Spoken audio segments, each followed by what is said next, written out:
Es así que vamos a continuar el espacio para el maestro José Juan Pérez Ramos, que en el día de hoy pues, nos dará, tendremos el honor de escuchar en la ponencia Una mirada a la política de drogas en Holanda, el caso de la utilización de cannabis sativa y su impacto en la vida pública. Muchísimas gracias, maestro, por su presentación, por estar ya presente. El tiempo es suyo. Sea bienvenido a su casa. ¿Qué tal? Muy buenos días a todas y todos. Mucho gusto poder saludarles, poder verles en esta virtualidad que nos ha de algún modo cambiado la existencia. Yo venía pensando, ahora que estoy muy cerca, resido yo en lo que se conoce aquí como Tuxtla Gutiérrez, Chiapas, que es la capital de la última frontera al sur con Guatemala. Y bueno, ahora me encuentro mucho más cerca porque estoy en Tapachula, que es ya la ciudad fronteriza para esta hermana República de Guatemala. Les saludo con mucho afecto desde esta tierra y pues agradezco principalmente a la Universidad de San Carlos en Guatemala, este baluarte del conocimiento en Centroamérica, por darnos esta oportunidad maravillosa de venir y compartir algunas expresiones y reflexiones que en el campo de nuestras investigaciones personales hemos alcanzado. No sé, ¿puedo compartir pantalla? A ver, déjenme probar. Sí, puedo. Bien, voy a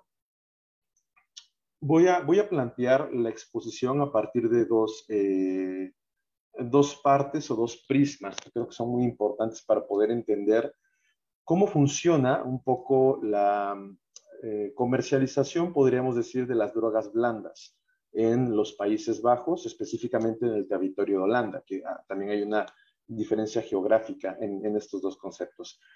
Bien, la primera parte, que quizás es indispensable para poder concebir cómo funciona la política per se, es la parte de la fundamentación doctrinaria, es decir, el marco teórico en el que se inscribe esta política tan novedosa en los Países Bajos.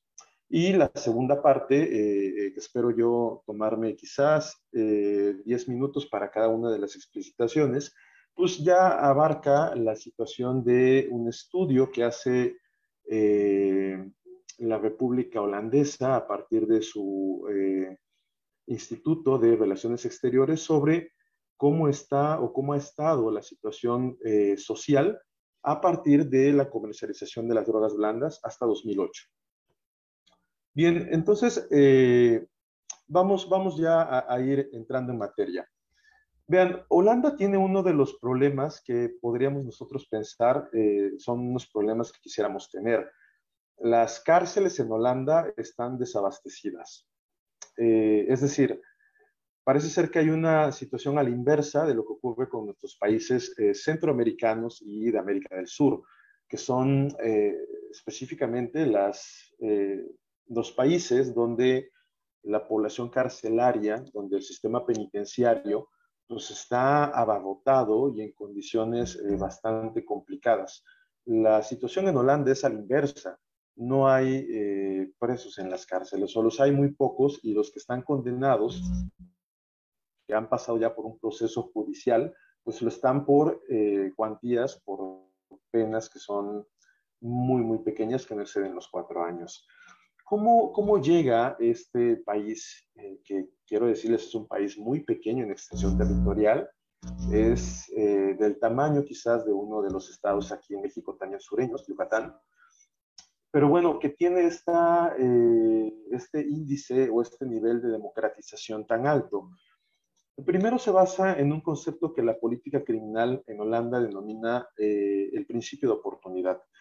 El principio de oportunidad mandata de que en algunas ocasiones, cuando por considerarlo por bien público, el sistema penal inhibe la persecución de ciertos delitos para poder dedicarse a otros. Estos delitos que se inhibe perseguir son los que tienen que ver con el consumo de las drogas blancas. Es decir, en Holanda no se preocupan porque la gente consuma drogas blandas. Y ahora un poquito más adelante voy a explicar la diferencia entre las drogas blandas y las drogas fuertes, como ellos lo denominan. Y otro principio tiene que ver con la racionalización del discurso penal.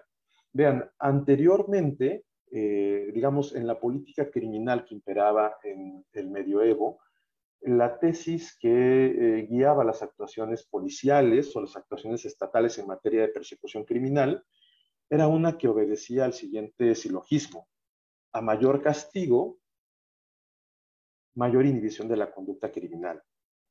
Esto es, entre más fuerte se castigue, pues podríamos pensar que aquel que ve que hay un castigo ejemplar, pues va a inhibir esa conducta criminal. Pero lamentablemente ese sistema o esa forma de entender la política criminal en la actualidad, pues no nos ha dado los mejores dividendos. Podríamos poner algunos ejemplos que creo que no estarían de más, pero piensen, por ejemplo, ustedes en el caso de Estados Unidos de Norteamérica, que es uno de los países con mayor ingreso per cápita, tienen un elevado, y que eso no necesariamente se traduce en una calidad de vida. Es decir, no por haber llegado a amasar muchas propiedades y pertenencias económicas, pues se podría traducir en un estado de bienestar, en este welfare state, ¿no? Porque Estados Unidos, a pesar de tener pena de muerte en muchos de sus estados, que es la pena trascendental más grande en la escala, por ejemplo, de la dureza de las penas, pues sigue siendo uno de los países más violentos del mundo. Piensen en regiones como Detroit o Texas, donde hay una gran cantidad de delincuencia, a pesar de la dureza de las penas. Ahora, hay una escisión, hay un rompimiento de esta forma de entender el derecho penal clásico o el derecho penal medieval, el sistema político inquisidor, con un trabajo muy importante del Marqués de Beccaria. César González Marqués de Beccaria escribe en el siglo XVIII un trabajo que denomina de los delitos y las penas. Y lo que hace es básicamente una crítica al sistema punible que existía y que era un sistema totalmente devastador. Basa su argumentación en dos ideas fundamentales. La primera de ellas es: no necesariamente necesitamos ser tan duros. El castigo tendría que ser un castigo ejemplar que efectivamente persiguiese la inhibición de la conducta criminal en las demás personas. Pero no es necesario matar a alguien para que pueda entender que la conducta realizada o desplegada fue negativa. Y el segundo aforismo tiene que ver con que no es la dureza de la pena lo que disuade la conducta criminal, sino la correcta aplicabilidad del Estado de Derecho. Por ejemplo, si nosotros en México, que quiero comentarles, y lo digo con todas sus letras porque este es un espacio académico de reflexión y para hacer ciencia, en México tenemos uno de los sistemas jurídicos más débiles que pueden existir en América Latina. A pesar de que la normativa, digamos, es una normativa bien hecha, fuerte, con aseguramiento de libertades básicas, digamos, llevarlo a la práctica es una situación muy complicada por los operadores jurídicos y por quienes participamos en este sistema de judicialización. Entonces, lo que hace esta situación de que las personas ven que criminales, hay gente que se ha portado mal y que está plenamente identificada y que el Estado no actúa, pues permite que exista esta proliferación de las conductas criminales. Aunque los castigos sean muy fuertes, si el justiciable, si el gobernado, si la gobernada observa que cuando hay identificación de un delito, no se procede, aunque la pena sea bajita, sea pequeña, si no hay aplicabilidad de la pena, esto permite la proliferación de conductas criminales. Entonces, el Marqués de Beccaria precisamente proponía que las penas fueran dóciles, fueran circunstanciales a la situación que se había cometido, pero lo más importante es que esas penas se aplicaran sin distingo de quién había cometido los actos punibles. Ahora, Holanda retoma esta perspectiva, esta idea de racionalización del discurso penal y lo somete a este concepto del pragmatismo penal, es decir, qué es lo que más le conviene a mi país perseguir y dejar a un lado aquello que no es pragmático para la vida pública. Ahora, hay otro trabajo muy interesante, por ejemplo, que este es uno que elabora John Rawls, uno de los filósofos más importantes de la época moderna, que habla acerca de lo que hemos hecho en nuestros países latinoamericanos respecto a la positivización de las libertades básicas, lo que conocemos ahora como derechos humanos, en parangón con lo que han hecho otros países de Europa que tienen o que han llegado a este estado de bienestar. Por ejemplo, nosotros en México, déjenme ponerles un dato, en 2011 constitucionalizamos el derecho al acceso al Internet. Es decir, lo pusimos en la Constitución y en teoría tendría que ser un derecho que el Estado mexicano tuviese que asegurar y garantizar a los 120 millones de personas que vivimos en este país. Ahora, si ustedes vienen, por ejemplo, en alguna ocasión a mi estado, yo aquí los recibo con mucho gusto, pues ustedes van a darse cuenta que hay algunas comunidades en las que literalmente no hay luz eléctrica. O sea, las personas siguen viviendo en cuevas. Tenemos un estado bastante interesante porque algunas ciudades donde hay una concentración masificada de personas, pues sí hay tecnología, hay todos los servicios, pero hay zonas en las que no ha llegado ni siquiera la luz eléctrica. Lo que decía John Rawls, o la conclusión a la que llegaba, es que en algunas constituciones, por ejemplo, la constitución finlandesa, no se esgrimen, o la constitución danesa, el aseguramiento de libertades básicas, por ejemplo, el derecho al trabajo, la vivienda o la salud. Pero cuando tú visitas esos países, pues no hay nadie que viva en las calles, no hay nadie que se muera de hambre y no hay nadie que adolezca del servicio de salud. Entonces, parece ser que la lógica que sigue es que a mayor positivización, aseguramiento constitucional de derechos fundamentales, pues menor capacidad de cumplimiento. Bien, ahora voy a pasar ya a tratar de explicar cómo funciona la política de drogas en Holanda.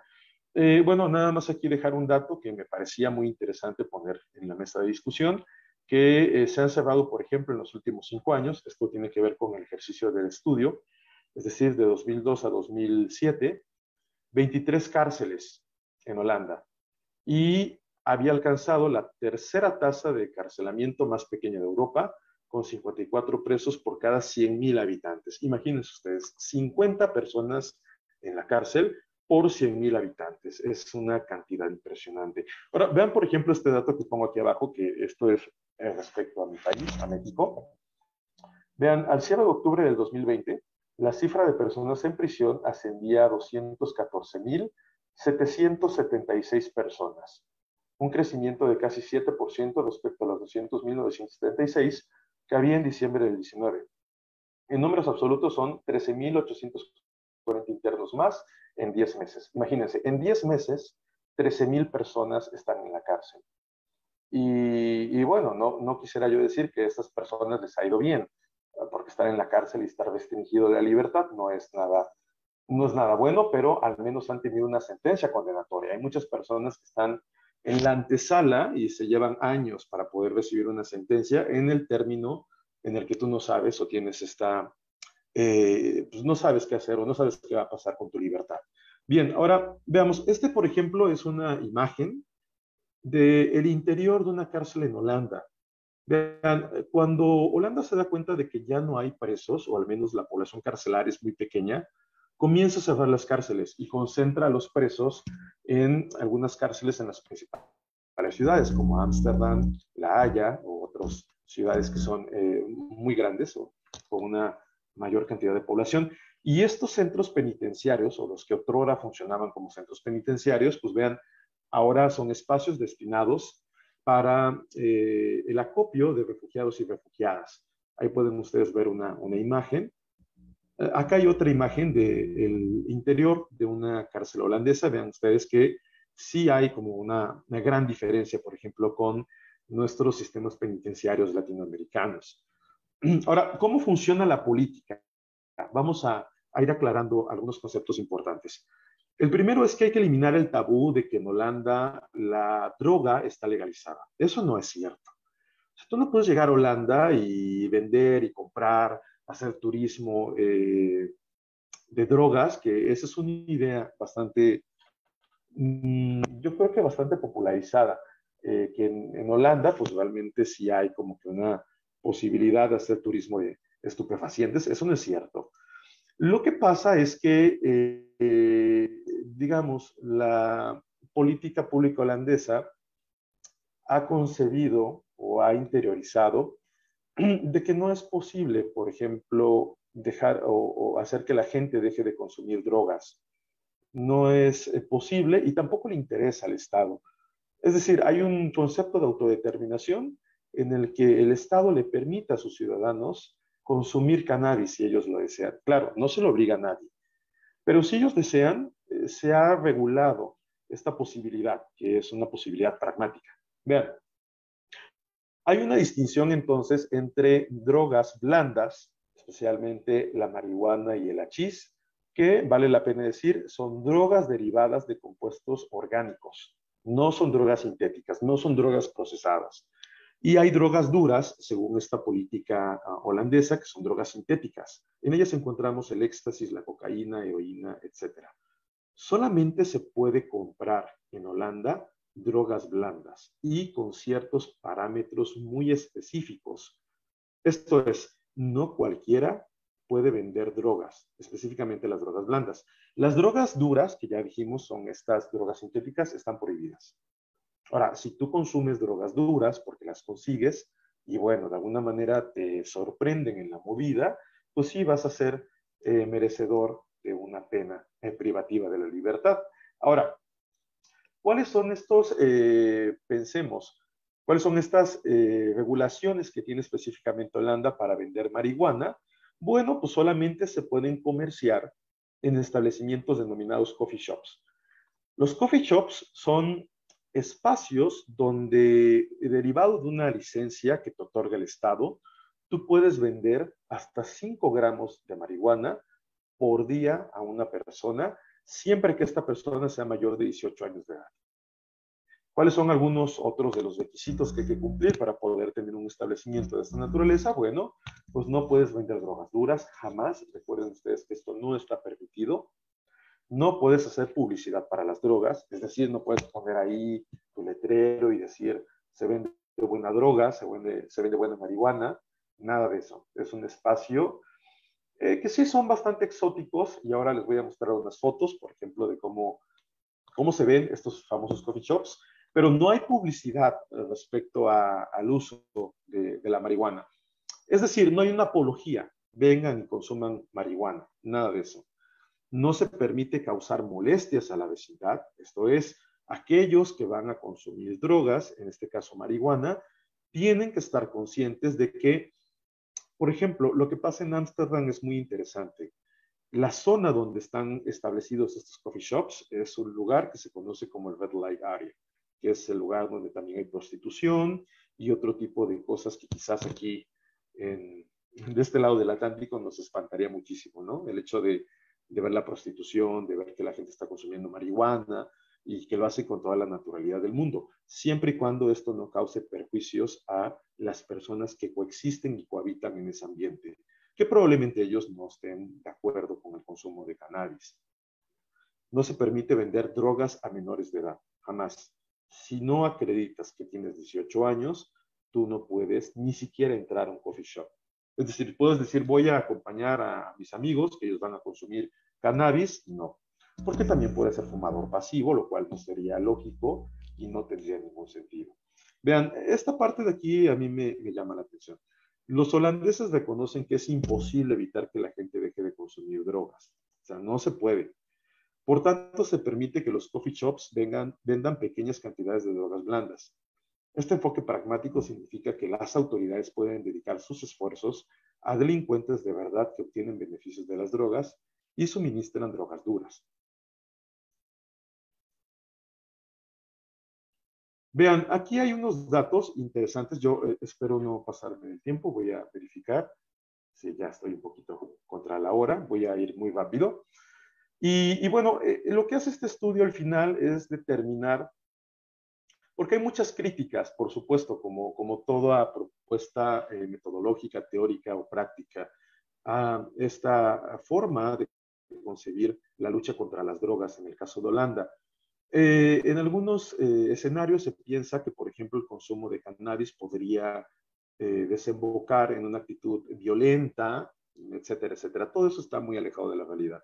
Vean, aquí hay algunos estudios serios, por ejemplo, de qué causa el consumo de cannabis. Y vean, por ejemplo, a pesar de que en Holanda está permitido el uso de la cannabis de esta forma recreativa, Vean esta encuesta. Entre los escolares holandeses, un 20% declaró haber consumido cannabis alguna vez. 20%. Pero miren, por ejemplo, Irlanda del Norte, 39%, y Estados Unidos, 36%, donde está proscrito consumir marihuana de manera recreativa. Ahora, vean estas cifras respecto a las consecuencias letales que podría concebir el consumo de sustancias específicas. Tabaco, por ejemplo. Para el 2006 murió una cantidad de 19.400 personas por consumo de tabaco. En 2006 también por alcohol se registraron 1.742 muertes. Drogas duras, 112 personas muertas en ese mismo ejercicio. Cannabis, durante los últimos 20 años no se ha registrado ni un solo caso de muerte directa por consumo de cannabis. Tampoco se conoce ningún caso de muerte directa en otros países. Vean, el tema aquí es que la proscripción del uso de cannabis y de sus derivados no necesariamente entraña una medida de seguridad estatal o seguridad pública. Está comprobado científicamente que 5 gramos de cannabis al día no representan una conducta violenta o una conducta que pueda sugerir un riesgo para la vida pública. Y de ahí es que en Holanda, pues ya no se espantan porque la gente consuma marihuana. Más bien, lo que han hecho es regular el consumo para quitar este comercio al crimen organizado. Voy a finalizar aquí con esta gráfica que me parece muy interesante. Vean ustedes la gráfica de la izquierda. Consumo de drogas entre la población de Estados Unidos y Holanda en 2005. Tabaco en Estados Unidos se consume 70% y en Holanda un 61%. Alcohol en Estados Unidos se consume un 82%, cuando en Holanda no hay en este caso datos. Cannabis un 40%, que es lo que nos interesa en Estados Unidos, y en Holanda un 22%. Es decir, a pesar de que es permisible el consumo de cannabis en Holanda, incluso el consumo es menor, aun cuando esto es permitido. Y bueno, voy a finalizar aquí mostrándole, por ejemplo, a ustedes esta imagen, que es el famoso Bulldog Coffee Shop en el centro y corazón de Ámsterdam. Curiosamente, este es el primer coffee shop en todo el mundo. O sea, es el primer lugar donde se permite o se ha permitido la venta de 5 gramos de marihuana al día. Esto está en lo que se conoce como Ámsterdam 90, en el centro de Ámsterdam. Y bueno, finalmente ahí está su servidor haciendo turismo académico en este coffee shop.